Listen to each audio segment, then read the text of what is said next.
Querida comunidad universitaria, queridos amigos de la Universidad del Desarrollo, les quiero dar la bienvenida a esta Expo Impacto, que nos servirá para poder apreciar la manera en que nuestra universidad está impactando la sociedad chilena.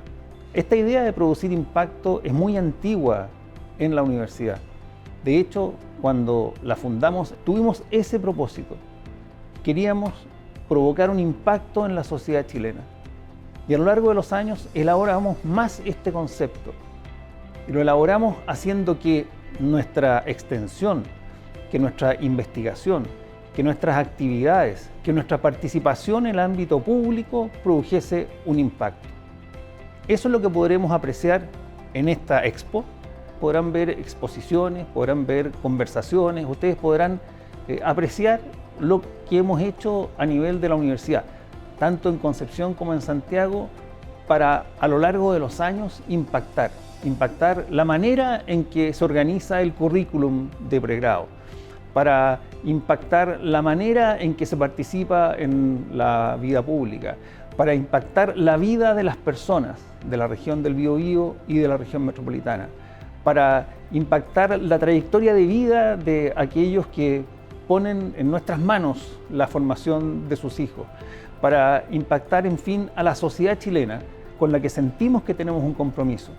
Y ese compromiso tratamos de transmitírselo a nuestros alumnos de pregrado, a nuestros alumnos de posgrado, porque tenemos profesores, tenemos colaboradores, tenemos investigadores y autoridades que tienen claro que la misión de esta universidad es producir un cambio. La misión de esta universidad es hacer de Chile un país mejor.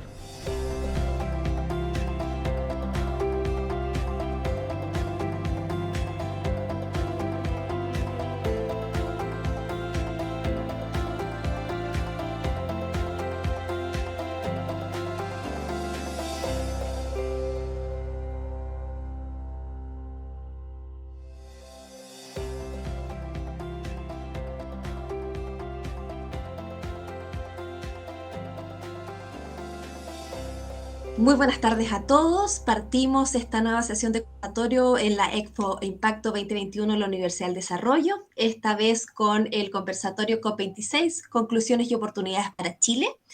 Estamos terminando hace algunos días la Conferencia de las Naciones Unidas sobre el Cambio Climático, COP26. Esta se llevó a cabo entre el 31 de octubre y el 12 de noviembre en Glasgow, Escocia. Dentro de los objetivos de esta versión se encontraba la limitación al aumento de la temperatura y la eliminación del carbono, entre algunos temas. Y la Cumbre sobre el Cambio Climático emitió un documento final que muestra algunos avances, y el documento fue firmado por los casi 200 países que asistieron a COP26, y se espera que establezca una agenda global contra el cambio climático para la próxima década. A continuación, analizaremos varios de estos puntos. Para eso nos acompañan, tenemos el honor de tener en este conversatorio a Margarita Ducci, directora ejecutiva del Pacto Global de Chile. Bienvenida, Margarita. Hola, buenos días. Andrew Griffin, director de la Oficina de Cambio Climático del Departamento de Estado de Estados Unidos, y Alex Godoy, quien es director del Centro de Investigación para la Sustentabilidad de la Universidad del Desarrollo, la Facultad de Ingeniería. Bienvenido, Alex, bienvenido, Andrew. Muchas gracias. Gracias, Carmen Gloria, por la invitación.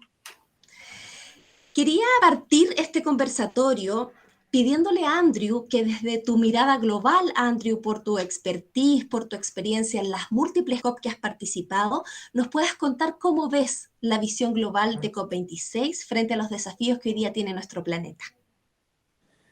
Muy bien, bueno, y gracias por la pregunta, y de nuevo gracias por la invitación de ser parte de este conversatorio. La verdad que el resultado de la COP26 todavía lo estamos procesando. Estamos contentos, creemos que hicimos lo mejor que pudimos, y creo y creemos que hay avances concretos que se pueden destacar. Yo creo que la secretaria ejecutiva del Marco Convenio, Patricia Espinosa, lo resumió muy bien, que la COP26, resultado en Glasgow, es un puente entre las buenas intenciones y las acciones medibles. Y así como lo vemos nosotros, es un paso importante, pero el trabajo no termina acá. Como Estados Unidos, como equipo de Departamento de Estado, junto al equipo de John Kerry, que es nuestro enviado presidencial especial, nosotros teníamos 4 objetivos para la COP26. El primer objetivo fue básicamente alinear el mundo con este límite que tú ya mencionaste, este objetivo crucial de limitar el calentamiento global a 1,5 grados. Eso fue el objetivo número 1. Creemos que se puede destacar algunos avances. Nosotros estimamos que más o menos un 65% del PIB mundial ahora está alineado a este objetivo de 1,5. Y también creemos que si uno suma todas las otras iniciativas y compromisos que se anunciaron en el tema de deforestación, tema metano, a eso suma a más todavía y se puede decir que estamos aún más cerca a ese objetivo del 1,5. El segundo objetivo, que también era muy importante para nosotros, era lograr en esta COP un compromiso de todas las partes de seguir incrementando ambición después de la COP26, de que las NDCs, las contribuciones nacionales, se podía seguir revisando, incrementando ambición, que todas las partes podían seguir viendo, explorando y anunciando nuevas políticas, nuevos programas para incrementar ambición. Y creemos que la decisión al final del cover text refleja ese compromiso de todas las partes de seguir incrementando ambición. Así que también nos quedamos conformes. Muchos que vieron a lo mejor la cobertura en la prensa de las últimas horas, a lo mejor vieron que hubo un cambio en la última hora, último minuto, sobre el tema de carbón, si es un phase out o un phase down.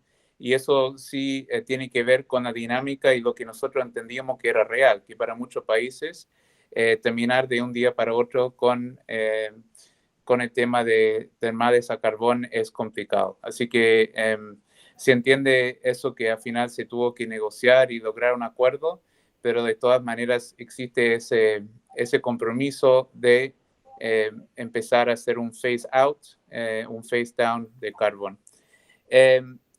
También el tercer objetivo, que creo que sí se logró, creo que no hay duda que sí se logró el objetivo de cerrar el rulebook del Acuerdo de París.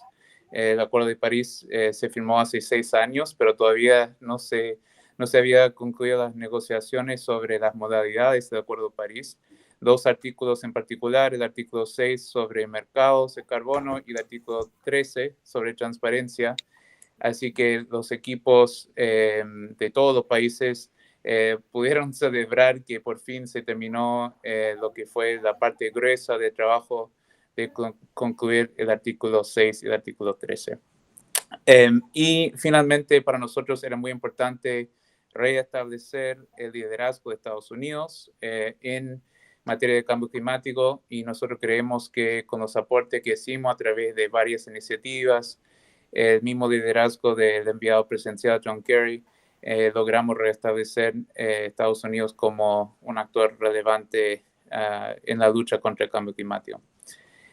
Quería destacar un punto más, Carmen Gloria, que nosotros en la COP también escuchamos un mensaje muy claro de parte de muchos países, incluyendo muchos países de Latinoamérica, y ese mensaje fue que los compromisos son importantes, pero no son suficientes. Tenemos que pasar ahora a trabajo de implementación.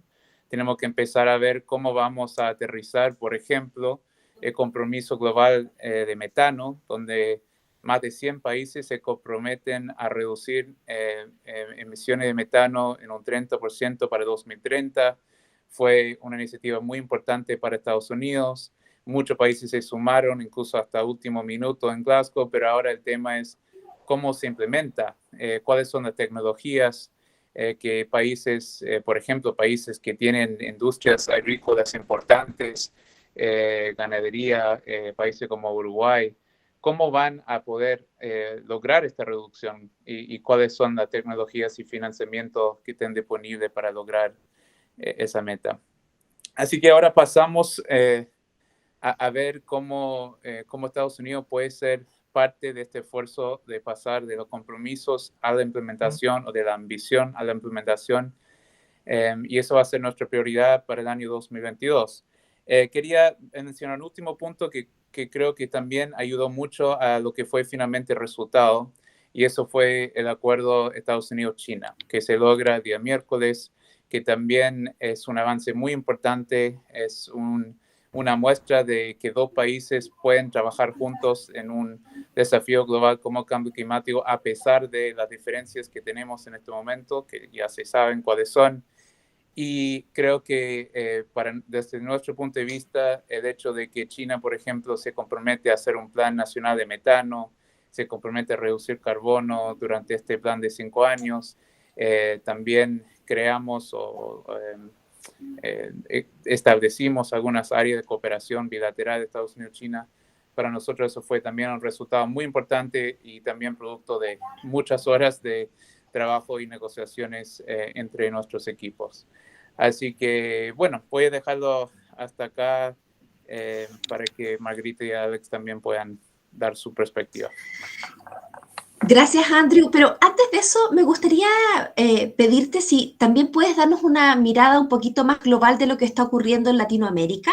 ¿Cómo crees tú que esta COP26 moviliza lo que ocurre en Latinoamérica? Sí, muy bien. Yo creo que la COP26 de cierta forma destacó que la presencia o se puede decir que existe la voluntad política de muchos países de Latinoamérica. Yo creo que eso quedó muy claro. La voluntad política de países importantes como Colombia, como Argentina, como Chile, países que en su momento también han tenido un liderazgo regional, incluso liderazgo global en tema de cambio climático, como fue el caso de Chile durante su presidencia de la COP. Así que eso fue algo que nosotros notamos, algo que fue también le agradecimos en las reuniones que tuvimos, las bilaterales, el liderazgo de Latinoamérica y la voluntad política. Ahora vuelve un poco al mismo tema que mencioné hace un rato y es el tema de implementación. O sea, ya si existe voluntad política, ¿cómo vamos a pasar a la implementación? ¿Cuáles son las oportunidades de cooperación regional? ¿Cómo podemos, por ejemplo, en las Américas trabajar juntos en transferencia de tecnologías, en lograr más inversión del sector privado, que es muy importante porque sabemos que financiamiento público no va a ser suficiente? Así que esos son algunos de los desafíos también que hay que trabajar, pero yo creo que lo que se vio en la COP26 es la voluntad política de muchos países de la región en avanzar. Brasil también anunciando que van a acelerar el cese de deforestación a 2028, incrementaron su NDC muy importante. E incluso con México se vieron algunas oportunidades antes de la COP, algunos temas que se puede trabajar con México, que también es un país muy importante en la región en lo que es la lucha contra el cambio climático. Muchas gracias, Andrew. Alex, me gustaría continuar contigo, que nos puedas comentar cómo ve la academia esto que ocurrió en COP26.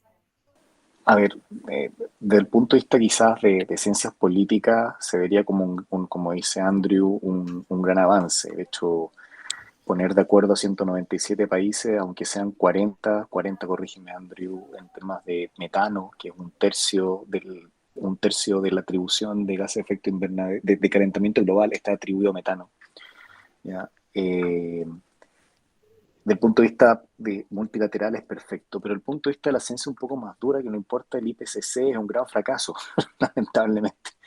¿Y por qué digo esto? No porque yo quiera decirlo, yo creo que hemos tenido un gran avance, que es el aumento de la ambición, de seguir conversando, de que ya no existen espacios para negacionismo, por tanto cualquier presidente que sea negacionista para la próxima COP está quedando fuera de los ámbitos de las conversaciones multilaterales. Y eso da un ejemplo de que el stand de Brasil, a pesar de que Brasil, la administración actual es una administración negacionista, tenía un stand completo en términos de compromiso con reforestación del Amazonas, por tanto no hay pie atrás, o sea, dar pie atrás sería muy feo en términos multilaterales, pero eso en términos de ciencias políticas, en términos académicos estamos mal, y estamos mal no porque sean términos académicos, sino porque la evidencia te dice que nosotros tenemos prácticamente 2 años para poder curvar las emisiones, para que las emisiones que no hemos trazado de aquí al 2100 las alcancemos.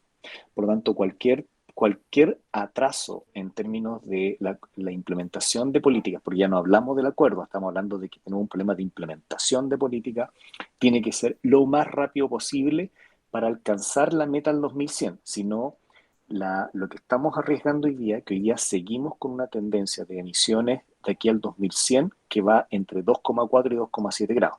A pesar de los compromisos de París, que son compromisos, pero aún no se implementan. No sé si me voy a entender. El compromiso es algo, la implementación es otra cosa. Y la implementación es el problema, porque la implementación tiene una etapa de atraso. O sea, en un fondo, lo que decía el director Andrew Griffith, digamos, sobre la implementación del Acuerdo de París, el hecho de que tú reduzcas metano no es en 24 horas de que hoy día ya reducimos, sino que toma un tiempo de recambio tecnológico, en temas como decía bien el director, en términos, por ejemplo, de la industria ganadera, que siempre nos dicen las vacas, lo que más han dicho, las vacas contaminan, las vacas no contaminan. La producción de metano, producto de las heces de las vacas, es un proceso natural.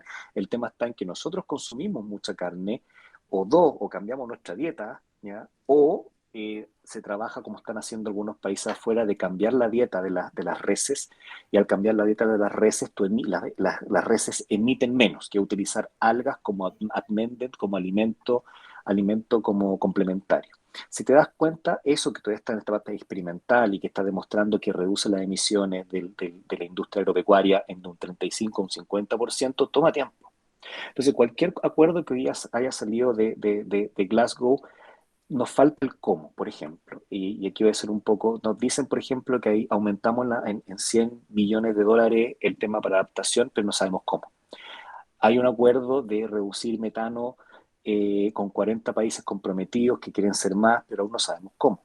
Hay una banca privada que se comprometió en Race to Resilience y Race to Zero a disminuir y a seguir avanzando, pero aún no sabemos cómo. Entonces, anecdóticamente, lo que más avanzó en términos de implementación, que es lo que nos importa a los científicos para reducción efectiva, fue lo que bien decía el director, digamos, Andrew Griffin, que era el Green Book, que era el artículo 6 y artículo 3. O sea, cómo nos medimos y cómo nos vamos a hacer transparentes en poder documentar eso. Entonces, en términos científicos, Carmen Glory, como para cerrar, dada la urgencia en poder reducir las emisiones, los acuerdos dan perspectiva de largo plazo, pero no van a ser implementados con el sentido de urgencia que requerimos para alcanzar 2,7 grados al año 2100. ¿Ya? De hecho, ya no llegamos a los compromisos del año 2030, porque lo acordado aquí va a tener un tiempo de retardo. Es como cuando alguien me dice, ¿qué pasa? Había un programa alguna vez en la National Geographic que se llamaba La Tierra sin humanos. Si hoy día pararan todas las plantas del planeta y no hubiese seres humanos en el planeta, igual habría un tiempo de retardo porque el sistema tiene que depurarse a sí mismo. Y ese retardo es el que no lo podemos acelerar. Y mientras la implementación no sea más rápida, el recambio tecnológico no sea más rápido, vamos a seguir dilatando esto. Y eso es algo que se reclamó desde el punto de vista de la lingüística. Cuando hablamos de ser carbonos neutrales al 2050, la pregunta es ¿cuándo partimos? Y eso es una muy buena pregunta, porque uno puede decir, como lo dice, por ejemplo, China, de que ellos van a partir después del 2035. Eso significa que de aquí ellos van a seguir emitiendo hasta el 2035 y van a partir después de esa fecha. Y no, hay que partir hoy día para que ya en esa fecha podamos tener curva. Y eso es un poco lo que hoy día quedó en deuda. Por eso estamos contentos por el aumento de la ambición, contentos por los acuerdos internacionales, contentos por los avances, pero descontentos porque la implementación ya tiene que ser efectiva para alcanzar las mismas metas que nos propusimos. Eso. Muchas gracias, Alex. Alex y Andrew coinciden en que finalmente acá uno de los grandes desafíos tiene que ver con la implementación. Y en esa línea la implementación nos invita al desarrollo de nuevas tecnologías, nos invita a ciertos acuerdos, ¿cierto? Con vínculos o alianzas público-privadas, el desarrollo del mundo privado de las empresas que vaya de cara a un consumo y producción responsable, por ejemplo. Y en eso, Margarita, en ese tema me gustaría que pudiésemos profundizar cómo ves tú desde tu rol en el Pacto Global cómo las empresas enfrentan este desafío de la COP. Sí, justamente mi presencia en la COP era representando las 120 empresas que forman parte del Pacto Global, de las cuales hay muchas que son multinacionales, chilenas también, pero grandes empresas en general. ¿Y por qué grandes empresas? Porque son las que históricamente han tenido una mayor conciencia de la sostenibilidad, las que han tenido también un mayor conocimiento de los impactos del cambio climático en sus distintas filiales en el mundo, en los distintos países donde operan. Por lo tanto, estas empresas ya tienen políticas, programas y están mucho más encaminadas hacia una implementación de la sostenibilidad que es más fuerte, más potente y que también implementan en Chile. De tal manera que el rol de la empresa aquí es fundamental. Veíamos recién con lo que decía Andrew y lo que decía Alex, que por una parte hay una gran negociación, ¿verdad?, de estos 197 países, que es dificilísima de lograr porque tiene que ser por consenso, y que ahí lo más valioso es, frente a lo que fue la COP25, que ya se logró el cuaderno de reglas del Acuerdo de París, y que hoy día tenemos un gran actor que es Estados Unidos, que antes no lo teníamos en la COP25. Un gran actor que ha hecho un acuerdo bilateral con China, una gran manifestación de intención, claro. Y entonces toma mucho valor este acuerdo, por una parte oficial de los países, pero por otra parte ese acuerdo se ve en esta COP26 mucho más potenciado, mucho más magnificado con todo lo que empiezan a aportar las empresas. Por ejemplo, Pacto Global tenía un programa que ya había llevado a cabo ya desde hace 2 años, que era el programa del 1.5, justamente siguiendo la línea de la ciencia que nos indica no superar la temperatura de 1,5 grados Celsius en el 2050, ¿verdad? En más de lo que era con respecto a los tiempos preindustriales. Tenía un programa de llamado las empresas socias, que son hoy día 13.000 en todo el mundo, socias de Pacto Global, a someterse a este programa, vale decir, entregar sus cifras de emisiones, entregar todas sus cifras de operación y someterse bajo Science-Based Target o indicadores basados en la ciencia, a ir reduciendo estas emisiones bajo un plan de acción monitoreado año a año para así alcanzar al 2050 a contribuir en la misma proporción que la empresa aporta gases de efecto invernadero al universo, digamos, en la misma proporción, disminuir sus emisiones, ¿verdad? Y eso, el año 2000, eran apenas 28 empresas de Pacto Global. Hoy día son 1024, o sea, eso te está indicando de alguna manera la potencia, la sensibilización, la voluntad, tal como decía Andrew, esta voluntad política, en este caso esta voluntad empresarial, de querer plegarse a este llamado mundial, de ser sensible frente a lo que significa el cambio climático, de querer contribuir a las metas de cada país, en nuestro caso a la GNDC de Chile, ¿verdad? Y hoy día puedo decir que las empresas de Pacto Global, y no solo las de Pacto Global, sino que en general muchas empresas de Chile están comprometidas con las metas de Chile, han hecho un trabajo en ese sentido, si bien no todas con la precisión y con el ritmo de acción que se requiere, ¿verdad? Porque también Pacto, en el seno de la COP, lanzó un estudio que hizo con Accenture, que hizo a más de 1.200 CEOs del mundo, de sus compañías afiliadas, para saber en qué grado estaban de avance con respecto a sus compromisos de reducción de emisiones, y una proporción, si bien un 76% dijo que estaban en un plan de reducción de emisiones concreto, que estaban trabajando en ello, no más de un 12% estaban trabajando bajo estos indicadores basados en la ciencia, que son mucho más vinculantes, es decir, que obligan a la empresa a que cada año cumpla ciertas metas. Así que te diría, en grandes líneas, respondiendo a tu pregunta, Sí, hay una gran sensibilización de las empresas, efectivamente creo que sí, y creo que es creciente. Creo que podemos tener esperanzas que puede haber una gran contribución desde la empresa, pero que falta mucho por hacer, efectivamente es así, falta mucho. Muchas gracias, Margarita. Continuando con nuestro conversatorio COP26, conclusiones y oportunidades para Chile, me gustaría invitarlos a ir a un punto un poco más concreto de lo que hablábamos antes. Esto tiene que ver con que luego de los acuerdos establecidos en la COP, ¿cierto? Lo que ya está resuelto. ¿Cuáles son las principales oportunidades que tendría Chile para los próximos años? ¿Ven posible que Chile logre articular grandes esfuerzos en pos de los acuerdos que se establecieron? Andrew, me gustaría que tú partieras dándonos tu visión desde Estados Unidos, cómo ves el rol de Chile en esto. Muchas gracias por la pregunta. Y sí, claramente hay un rol para Chile. O sea, ese rol ya se afirmó durante los 2 años que Chile fue presidente de la COP.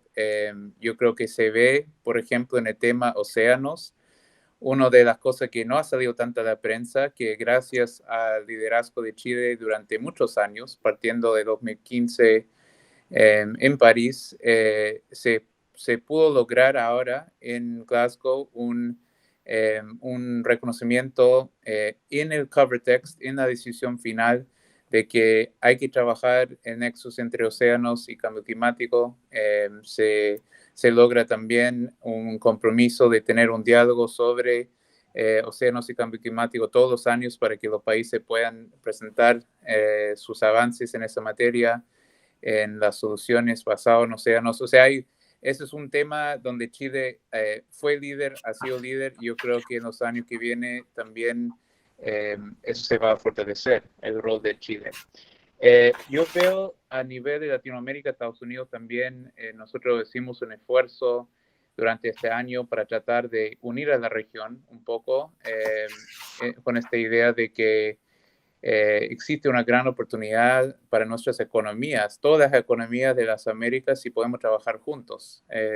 Oportunidades de inversión, oportunidades de nuevo para desarrollar y implementar nuevas tecnologías.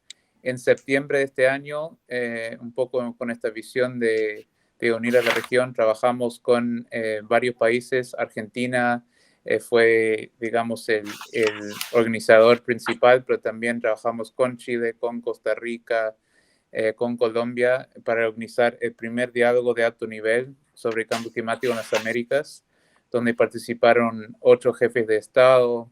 Primera vez que se hace un diálogo sobre cambio climático en la región de las Américas con la participación de jefes de Estado. Y nosotros vimos en esa oportunidad, donde también participó sector académico, sociedad civil, representantes de comunidades indígenas, vimos que existe mucho interés en fortalecer la cooperación entre los países de la región. Así que nosotros lo que queremos hacer es construir sobre la base de ese interés, y este año que viene, 2022, Estados Unidos va a ser país sede, país anfitrión de la Cumbre de las Américas, que va a ser en junio, lo más probable, de 2022.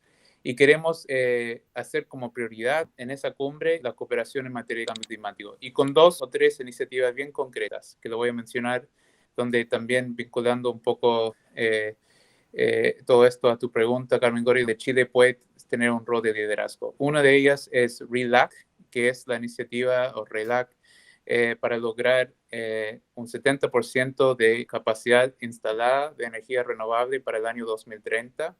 Es una iniciativa que se lanza en la COP25 con Colombia, Chile, Costa Rica como encabezando un poco la iniciativa, pero ahora hay 16 países que se han sumado a RELAC. Así que nosotros vemos que si podemos lograr que la región en sí, todos se sumen a esta iniciativa, también manda una señal muy fuerte al sector privado de que hay que invertir en energía renovable. Nos da una oportunidad también para trabajar los marcos regulatorios y las otras condiciones que va a permitir esta inversión y poder, la idea es poder lograr este objetivo de que de aquí a 2030, un poco respondiendo a lo que decía Alex también, que no podemos esperar hasta 2050, tenemos que empezar ahora. Entonces la idea es empezar a acelerar un poco este proceso. Así que esa es una iniciativa. Lo otro que quería mencionar, que sí vamos a destacar en esta cumbre, es la oportunidad para trabajar juntos en el tema de reducir la deforestación, que sabemos que es algo que tiene mucha importancia para lo que es la lucha contra el cambio climático, y es algo donde hay muchos países que quieren compartir su experiencia. Tuvimos con Colombia, por ejemplo, y Colombia ahora, el gobierno de Colombia está impulsando una iniciativa para firmar contratos de conservación con familias. Ya creo que llevan 2.800 y quieren llegar a los 10.000 contratos. Y este es un modelo, un ejemplo de una iniciativa que podría servir en otros países de la Amazonía, y podríamos aprender de esa experiencia. También queremos fomentar un poco de intercambio de experiencias sobre modelos de bioeconomía, que también son alternativas a la deforestación ilegal, todo con este objetivo de poder lograr, no a 2030 o 2028, pero ojalá mucho antes, el cese de la deforestación ilegal, porque eso va a tener un impacto muy importante en la mitigación. Así que esas son algunas ideas de lo que queremos trabajar. Estamos abiertos, por supuesto, también. Creo que Chile, por lo menos en el tema de energía renovable, y sobre todo con lo que Chile quiere lograr ahora en materia de hidrógeno verde, quiere ser líder en el hidrógeno verde, creo que Chile podría aportar mucho a ese esfuerzo, esa iniciativa colectiva regional. Muchas gracias, Andrew, por tu respuesta. Alex, ¿cuáles son las oportunidades que visualizas desde la academia? A ver, la oportunidad es para qué y para quién. Lo primero es para qué. ¿Ya? Y eso lo digo bastante bien, porque nosotros entregamos un documento al ministro Llobet, que es Chile exportador de energía renovable.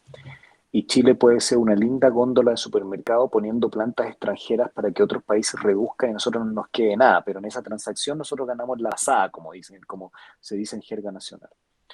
¿Es eso lo que queremos? Entonces hay más preguntas que certeza, Carmen Gloria. Y en ese contexto las preguntas que tiene que hacerse Chile, yo no soy quien para que las responda, es ¿para qué y para quién? Porque uno puede decir para el sector privado, pero vamos a convertir la industria de la energía renovable en otra minería. Y esto disculpen que lo traiga al ruedo, pero vemos que, por ejemplo, numerosas ciudades que han albergado grandes proyectos mineros no se han convertido en el Dubái que nosotros conocemos, digamos. Es cosa de ver cómo, ponte tú, países que eran en 1990 del Medio Oriente, como Dubái, Abu Dhabi, digamos, se empezaron a desarrollar, pero eso permeó en el desarrollo de ciudades con visiones turísticas, etcétera. Y acá vemos que, por ejemplo, Calama, en el caso del norte, o Antofagasta, son ciudades muy segregadas. Iquique, yo mismo soy de Iquique, digamos, y tú vemos que no es lo mismo vivir en Iquique que vivir en Alto Hospicio. Entonces, hay que tener mucho cuidado de cuando hablamos de qué oportunidades y para qué. Se supone que las oportunidades tienen que ser para el país, por lo tanto, si tú me preguntas un punto de vista ya un poquito más académico, es que todas estas oportunidades tecnológicas es primero asumir de que Chile hay cosas que las cuales ya no entró. Y cuando me refiero a cosas en las cuales ya no entró, me refiero a que Chile ya no va a producir un electrolizador para producir hidrógeno, porque ya no lo manufacturamos, ya quedamos fuera. Hoy acabo de ver de que ya salió la primera bicicleta a hidrógeno hecha por los holandeses. Cuando pudimos haber hecho eso nosotros, donde los otros no entraban, los holandeses entraban haciendo bicicleta. Bueno, obvio, digamos, si saben hacer bicicletas, pues le pusieron hidrógeno. Entonces creo que Chile ha desaprovechado muchas oportunidades pensando como en el gran negocio, como una visión bastante rentista, en vez de pensar en un tema más chiquitito. A mí me dicen, por ejemplo, yo me acuerdo de haber tenido discusiones con gente del empresariado que me decía, mira, es que estamos muy lejos de los mercados de destino.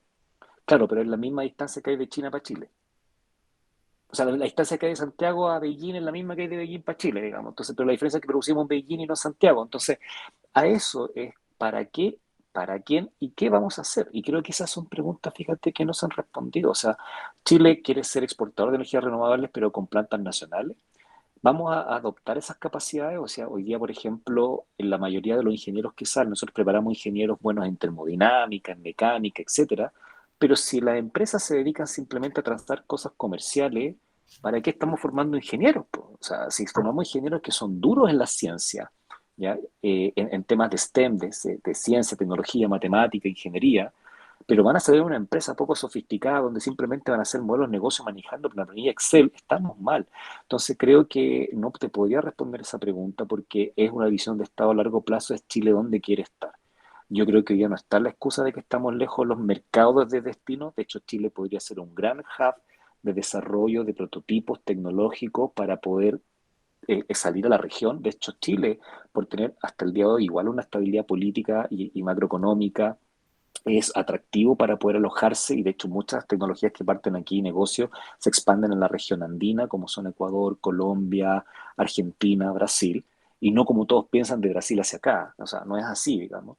Entonces, obviamente, si somos la puerta al mundo, creo que hemos desaprovechado oportunidades todavía pensando en la gran planta, en el gran negocio, en el gran hoyo. La pregunta es que esto no se trata de caricaturizar esto y decir vamos a producir alambres de cobre o baterías. No, si ya no las producimos, pero podemos producir otras cosas. Pues nosotros tenemos puertos, por ejemplo, ya podemos ser expertos, por ejemplo, en logística y transporte, porque somos puertos de conexión para distintas partes del mundo y podríamos especializarnos en eso, en logística sustentable. Podríamos estar, por ejemplo, pensando en ser expertos en logística de producción de hidrógeno, exportando modelos, pero eso requiere una reflexión que creo que como país no la hemos hecho y creo que tampoco estamos hoy día en Chile en una etapa política, hablando de política de Estado, en que nos estamos haciendo esa pregunta. Creo que nos estamos haciendo preguntas más básicas todavía en términos a temas más del ámbito más social y económico, que qué es lo que queremos ser. Estamos más preocupados de las deudas que de la proyección. Entonces, envidio lo que dice el director Griffin, digamos, en términos de esta adopción de tecnología, porque creo que en Chile no estamos lejos de esa reflexión. O sea, lejos en la empresa, en la industria, estamos lejos. Siento que estamos muy lejos y que, a pesar de tener las capacidades, eh, ¿qué vamos a hacer? Es la pregunta. ¿Y quién va a hacer adoptar eso? ¿El privado? ¿O va a ser el Estado? ¿O va a ser la sociedad en su conjunto? Y eso no está, a mi juicio, no está claro. Preguntémoselo a Margarita, ¿te parece, Alex? ¿Cómo ve el privado esta oportunidad, Margarita? Efectivamente, una pregunta muy compleja, muy compleja. ¿Por qué? Porque la empresa privada actúa en un marco dirigido y regulado por el Estado. Es decir, la empresa no actúa sola, la empresa está sujeta al marco donde habita. Y hoy día, justamente, y tal como decía Alex, estamos en un momento especialmente coyuntural en Chile. Estamos, bueno, a días de las elecciones presidenciales. Tenemos hoy día una convención constituyente que tiene como tarea crear una nueva constitución. O sea, estamos repensando nuestra sociedad.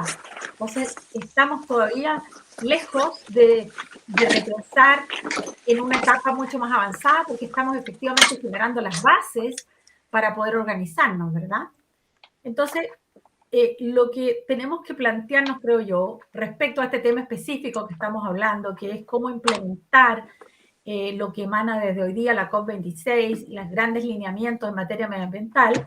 Bueno, el Estado, y especialmente Chile, que ha tenido la presidencia de la COP por 2 años, ha estado generando una serie de estrategias, políticas, normativas. Tenemos una ley hoy día, ¿no es cierto?, una ley marco de cambio climático, una estrategia climática de largo plazo.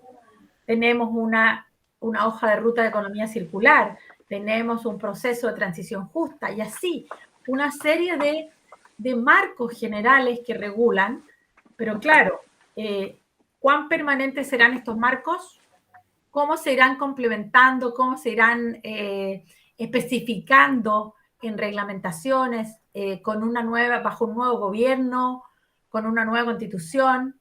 ¿Cómo irán estos temas instalados efectivamente en la constitución? Son las grandes dudas. Entonces, tenemos dudas como muy básicas como para contestarnos realmente la pregunta. Sin embargo, yo creo que en paralelo la empresa sigue actuando. La empresa tiene que actuar, tiene que operar, tiene que ser rentable, hoy día tiene un rol social, hoy día se compromete cada vez más con la sostenibilidad y eso está justamente sustentado por un estudio, ¿no es cierto?, que hizo la misma Universidad del Desarrollo con Sustenta, que demuestra que en América Latina el 83% de las empresas sí quieren ser sostenibles y trabajar en sostenibilidad. Entonces, tenemos que tener esa esperanza de que independiente de este marco global, general del Estado, tenemos una empresa que sí entiende que debe estar comprometida con la sostenibilidad, y no solo porque ello es bueno para el mundo, sino que porque es parte también de su reputación corporativa, ¿verdad? Y hoy día una empresa en cierta medida necesita esa, entre comillas, licencia para operar, está exigida por un consumidor que así lo espera, está siguiendo con un radar su trazabilidad en la generación de sus bienes y sus productos. Entonces, la verdad que la empresa va a seguir operando de todas maneras en estos temas. Y creo que hay grandes oportunidades, sin duda.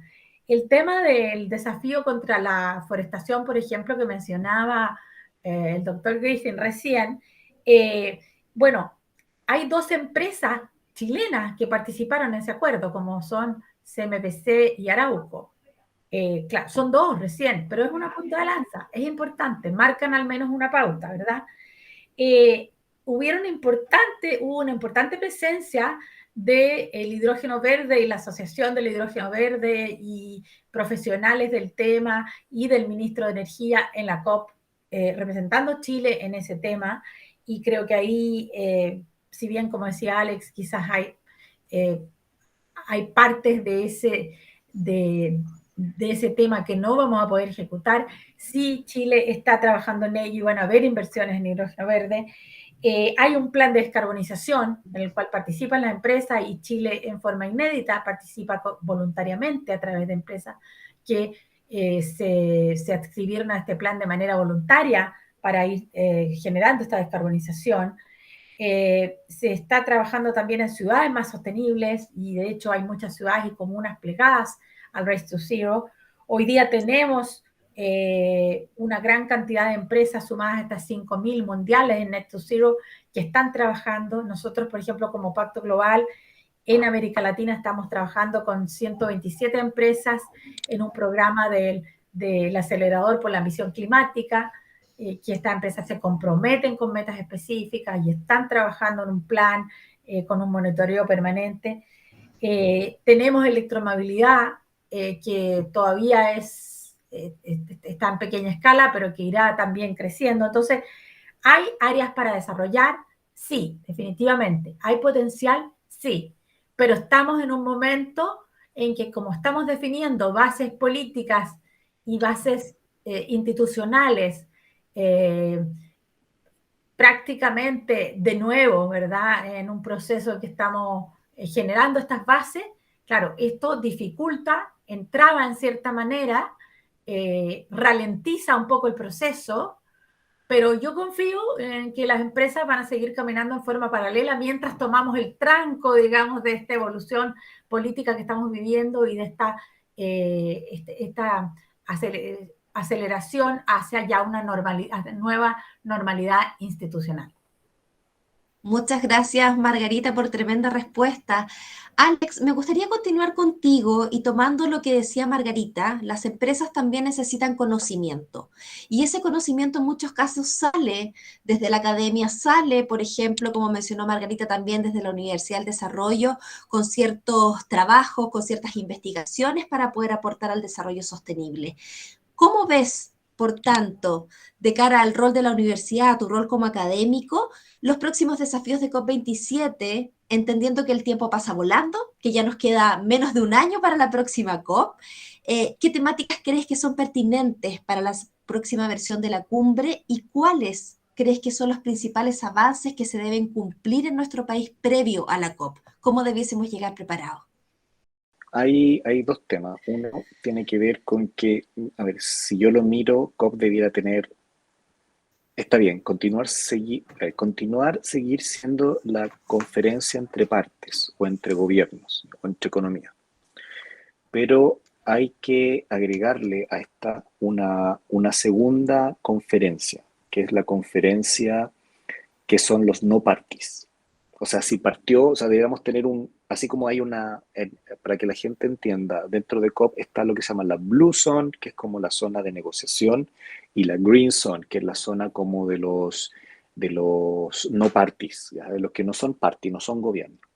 Yo creo que esa Green Zone es hoy día todavía una cosa fluida, como se dice, está la palabra de moda fluido, ¿eh? Es una mezcla de cosas, digamos, una caja negra con 1000 cosas dentro. Hay que separarla. O sea, yo creo que podría, en una parte, la conferencia entre partes, tener esta Green Zone en una zona que tiene que ver con sector, con no parties, pero sector privado. ¿Y por qué digo esto? Porque los no parties que están en la carrera cero o carrera hacia la resiliencia han entrado ciudades comprometidas en ser cero emisión al 2050, han entrado actores privados que se han comprometido con dinero, pero que están como en negociaciones con el Champion. Debería ser oficializar esa instancia en los no party, en cómo contribuyen al avance de los gobiernos. Y creo que eso también podría ser liderado por los gobiernos. O sea, podría ser, por ejemplo, liderado por la Comunidad Europea, por Estados Unidos, esta nueva área que sea como Green Zone parties o no parties, en los cuales el sector privado se pueda reunir y ahí estén, digamos, los principales centros de negocios, cómo nos ponemos y hacer como cumbre en paralelo, porque al final las conversaciones son cruzadas. Y dejar otra parte de la Green Zone o esta zona verde exclusivamente para el sector civil, para que ahí se concentre la discusión en términos de adaptación. Porque por una parte están los gobiernos hablando de adaptación, pero no hay un diálogo, y esto es lo que los que estuvimos en COP lo vivimos. Había una crítica muy grande en que los gobiernos hablaban de adaptación sin hablar con quienes tienen que adaptarse. Entonces, si queremos fomentar un diálogo, podría ser o ahora transformarse en una conferencia un poco más tripartita. Y creo que el gobierno de Egipto podría plantear esta división entre lo azul y lo verde, pero estructurar mucho más la verde para que ahora esta carrera cero, carrera resiliencia, se dé de forma oficial con sectores como ciudades, gobiernos locales, eh, sector privado, en paralelo a las otras negociaciones. Y yo creo que podrían tener lo que se dice en términos políticos, polinización cruzada. ¿Por qué? Porque si en la primera semana llega el sector privado y comprometen 100 billones de dólares, ¿ya? Los gobiernos, las empresas no trabajan en el aire, trabajan en países con gobierno. Entonces el diálogo podría ser más transparente. Y si además tú tienes a un sector de esta sociedad civil organizada para que ahí tengan sus conferencias en cuáles son las prioridades en términos de adaptación, los gobiernos podrían recibir lo que en inglés, disculpen la palabra en inglés, pero insights, podrían recibir en tiempo real dónde poner el dinero. Porque hoy día sabemos de que hay que trabajar en adaptación, pero no sabemos dónde ni cuándo. Y la gran crítica que tuvo la sociedad civil hacia la conferencia de esta última es que se les llamó la conferencia de los privados o la conferencia de los gobiernos, dejando fuera a la actividad civil, digamos. Lamentablemente tiene que estar inserta no por un tema de que uno sea, digamos, le guste la cosa social, no, porque al final, si nosotros no involucramos a los actores civiles, lo que se llaman non-parties, que está el sector privado, los gobiernos locales, la ciencia, la academia no tuvo un espacio. Si te das cuenta en la COP no hay un espacio más allá del IPCC, ¿ya? Y cuesta acreditarse como observer incluso. Entonces, si tú organizas mucho mejor y estructuras la zona verde, lo que vas a tener es un diálogo de insumos en el cual hoy día no vas a recibir la crítica que la misma Greta lo dijo, que es, están transando dinero sin tomar en cuenta a la sociedad civil. ¿Y por qué digo esto? Porque el principal problema del cambio climático no es que nos extingamos, sino que el proceso para extinguirse, si es que no extinguiéramos, es un proceso en el cual la gobernanza se va a hacer muy difícil y la gobernanza no va a depender del gobierno de turno, va a depender de que tú logres gobernar a ese sector civil que dejaste fuera, ese sector civil que te puede entregar muy buenas luces de dónde asignar estos 150 trillones de dólares que fueron a mitigación, pero que anecdóticamente la adaptación quedó fuera. Y te lo digo porque una gran crítica al Acuerdo de París es que sobre lo que se llama el capítulo de Loss and Damage no se avanzó, que es lamentablemente lo que te pide la organizaciones civiles. Muchas gracias, Alex. Margarita, desde el mundo privado y con lo que decía anteriormente, que nos queda ya menos de un año para COP27, ¿existe este sentido de urgencia de cara a la emergencia climática? Quiero antes de eso hacer un comentario y que justamente estoy absolutamente de acuerdo con Alex en eso.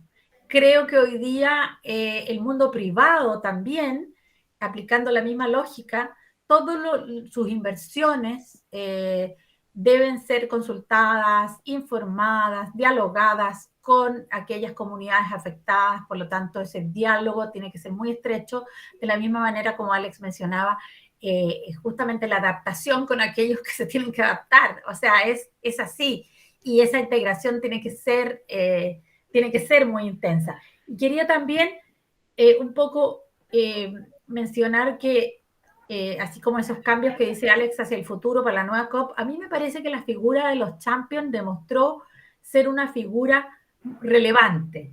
Relevante porque es una figura simbólica, una figura apolítica, a gobierno, es de la sociedad pura y representa una causa y es capaz de liderar una causa y tener muchos seguidores. Así lo demostró nuestro champion, ¿verdad? Gonzalo Muñoz, al impulsar el Race to Zero, el Race to Resilience y conseguir tantos adherentes.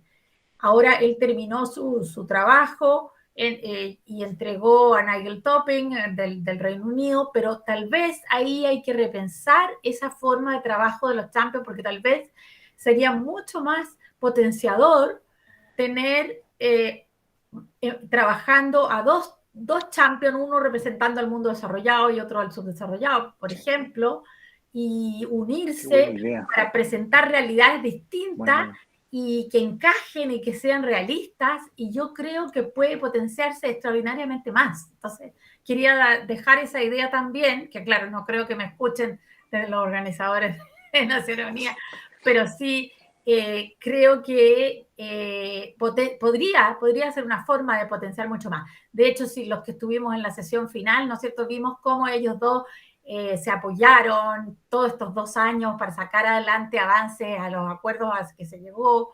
También ellos después de la COP ahora van a seguir trabajando. Nigel viene a Chile, van a recorrer juntos Chile con Gonzalo. Entonces, esa capacidad de potenciar y de comunicar es fundamental para poder ir liderando y poder llevando la voz con que tanto se necesita sensibilizar.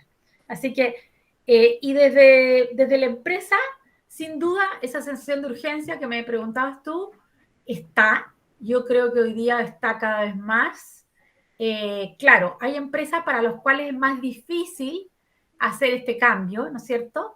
Partamos desde la industria de la aviación, pero a mí me sorprendió enormemente, por ejemplo, el acuerdo a que se llegó en la industria de la aviación, porque yo no imaginé jamás que podía llegarse a un acuerdo entre empresas que trabajan en la aviación para comprometerse a los nuevos combustibles, a comprometerse a utilizarlos, ¿verdad? Y ya tener un acuerdo del 10% del cambio de los combustibles en la aviación hacia el 2030, o sea, fueron compromisos concretos. Lo mismo, por ejemplo, en el transporte marítimo, aunque hubieron acuerdos entre cámaras navieras, compromisos al 2050 para cambio del combustible, empresas transportadoras que se unieron. Entonces, en ese sentido, creo que el compromiso de la empresa y la sensación de urgencia es real. Y esa distancia que decía Alex de Chile con los mercados, en lo cual pesa tanto la huella de carbono, pesaría menos, porque si se logra en el mundo resolver el tema de los combustibles en el transporte y de un transporte más limpio, con energía más limpia, efectivamente vamos a disminuir la huella de carbono, y eso, para el caso de Chile, frente a los grandes mercados, puede ser un factor súper relevante. Muchas gracias, Margarita. Me gustaría finalizar este conversatorio pidiéndole a Andrew precisamente que nos cuente cómo ve el futuro ¿Cómo cree que vamos a llegar a esta próxima COP27? ¿Cuáles son los desafíos que crees que tenemos que apurar, que acelerar para llegar con una buena postura a ese encuentro? Muy bien. Voy a hacer lo mejor que pueda. Primero, solo decir que a mí me encanta estar en este conversatorio con el profesor Alex Godoy porque siempre plantea ideas disruptivas que nos hacen pensar y nos hacen repensar y cuestionar todo lo que habíamos asumido. Yo creo que son muy buenas ideas de cómo ampliar los espacios, crear más espacios para la participación de la sociedad civil. Creo que es fundamental. Se sintió durante toda la COP en Glasgow que la presión de la sociedad civil, de los jóvenes, como que nos alentaba, de cierta forma, nos motivaba a lograr un acuerdo, pero darle un espacio formal, creo que es una muy buena idea, que hay que estudiarla y pensar cómo se puede hacer. Yo creo que si hablamos de futuro, se me viene a la mente, Carmen Gloria, una conversación, una bilateral que tuvimos con la delegación de Panamá. Fue en los últimos días, creo que fue quizás el jueves, ya se había logrado el acuerdo con China, ya estábamos optimistas ya que íbamos a tener un buen resultado en el cover text y nos sentamos con la delegación de Panamá y me quedo con dos cosas. Una fue que Panamá dejó, los representantes dejaron muy en claro que para ellos el tema de adaptación es ahora, no es un tema que podemos dejar para después. El tema es de la misma urgencia que nosotros veíamos la ambición climática, para ellos es tema de adaptación. Nos contaba del impacto de los últimos huracanes y desastres naturales sobre su país. Y nosotros nos quedamos con la impresión de que esta COP27 tenemos que poner un poco de enfoque en adaptación de una forma que no se había hecho antes. ¿En qué sentido? De que tenemos que tratar de elevar las experiencias que tienen algunos países que están ahora sufriendo los impactos adversos, que han tenido que cambiar sus sistemas financieros, introducir riesgo seguro para riesgo climático y hacer que esa experiencia se pueda intercambiar y realmente lograr que la COP27 tenga un resultado importante en materia de adaptación. Eso fue uno de los takeaways de la conversación. Lo otro fue que nos comentaron que en Panamá ellos siempre ponen a sus negociadores más jóvenes en el micrófono para todas las negociaciones y los que tienen más años, más experiencia se quedan atrás. ¿Y por qué lo hacen? Porque son los jóvenes los que van a tener que lidiar con los impactos de cambio climático. Eso le va a afectar a ellos, a su futuro, mucho más que a los que ya llevan 30, 40 años trabajando estos temas. Y eso nos marcó y nos quedamos conversando como delegación de Estados Unidos, qué interesante eso. Y yo les recomiendo que vean en la prensa sobre la experiencia de Juan Carlos Monterrey Gómez, de la delegación de Panamá, que él participó también, el presidente Obama lo mencionó en su discurso, porque él ha participado en algunas actividades con la fundación que tiene el presidente Obama, pero él es un negociador muy joven y él está liderando el equipo de negociadores de Panamá. Y yo creo que eso un poco también, el futuro de la COP es de los jóvenes. Los jóvenes tienen que tratar de hacerse presente, de criticar las cosas que no funcionan, de pensar en modelos diferentes para la misma COP, espacios diferentes, porque está claro que tenemos que ponernos creativos si es que la COP y la conferencia de parte va a lograr los resultados que los jóvenes esperen y que el mundo esté esperando. Así que creo que me quedo con esas reflexiones de la reunión que tuvimos con Panamá y es una tarea muy grande que tenemos todos, de pensar cómo podemos empoderar a los jóvenes, a la sociedad civil, para que realmente se hagan parte de esto. Muchas gracias, Andrew. Y finalmente, bueno, el gran mensaje es que todos, ya sea la academia, los jóvenes, la sociedad civil, las empresas, todos formen parte de este tremendo desafío que son las COP, ¿cierto? Y no lo entendamos como una reunión de solo algunos, sino algo que nos compete a todos.